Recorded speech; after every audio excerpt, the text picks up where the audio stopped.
I want to be defensive, Bill, because you have had a tremendous run in equities, and the equities have ignored a number of headwinds which still exist. I don't think the trade war is by any means over. I think the U.S. manufacturing has been in a recession, and we have uncertainties dealing with a slowdown in global growth.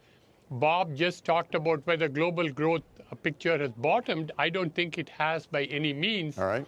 And all of those are not yet figured into the equity price, Bill, even as the 10-year Treasury has been very cautious and is suggesting more of a pause than equities have. Barry, I saw that you're looking for, you see storm clouds on the horizon. Did Sri just list them, or are there others that you're watching? Oh, there are some others. You know, when everybody knows about a good deal, guess what? It's a little too late.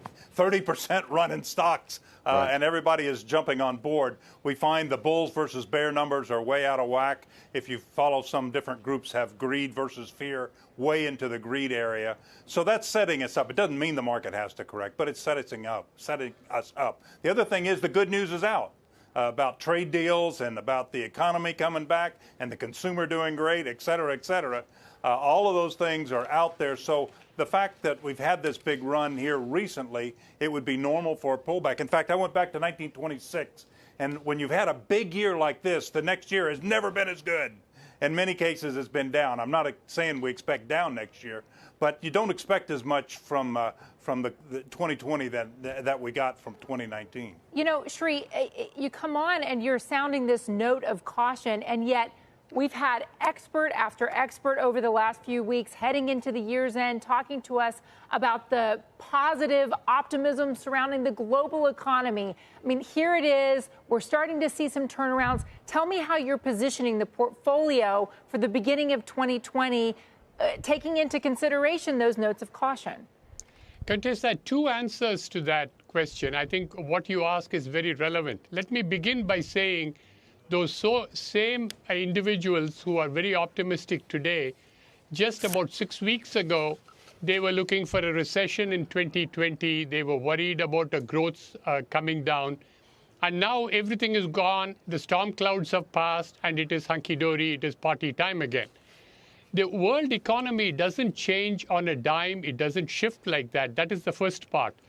The second one is in terms of what they have or what they have said.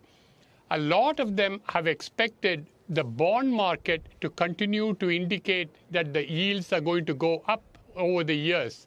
We have heard them talk about 10-year being at 3.50 or 4%.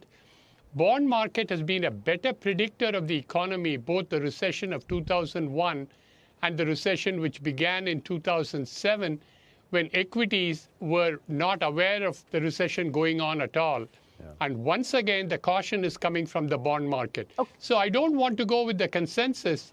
I want to go where the data tell me to go, Contessa. So on the other part of that question, how are you positioning the portfolios then leading into that, factoring what you've just said? I would look to be very, when I say defensive, low in terms of high tech, which have done very well, low in terms of companies which are oriented toward China, risk-on equities, be more into U.S. Treasuries, look more into German bunds, UK gilts, to where to go.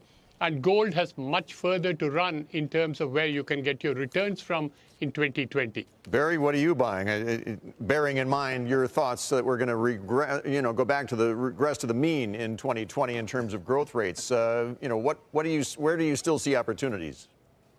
Yeah, you know, we've got the Happy New Year coming, but really it's been the happy old year, where almost everything had double-digit returns, from precious metals to foreign markets to, of course, our markets. Even bonds had a good year. So as we look into the next year, what didn't do so well? Energy, something that you folks just pointed out a little while ago, having the best of the whole bunch this day.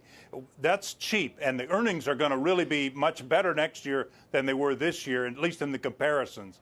So we think that's good. We like Pioneer Natural Resources, cheap company in that area. Earnings are picking back up, and it's mainly located in the Permian Basin. So right. that would be one instance. We like finance too. Radian, a PMI, insurance company. It's cheap and earnings are good and housing is strong. And lastly, we see in the industrial area some opportunities there. One is called Mastech. It does utility and communications infrastructure, and it's big into the 5G. As well as those other areas. So that's looking really strong. Earnings are pouring in, and we think that you can still make money, maybe not as large as stocks. Right. Our Golden Rainbow Fund is buying more and more small. Two of those are pretty small. One is large. The Pioneer is large.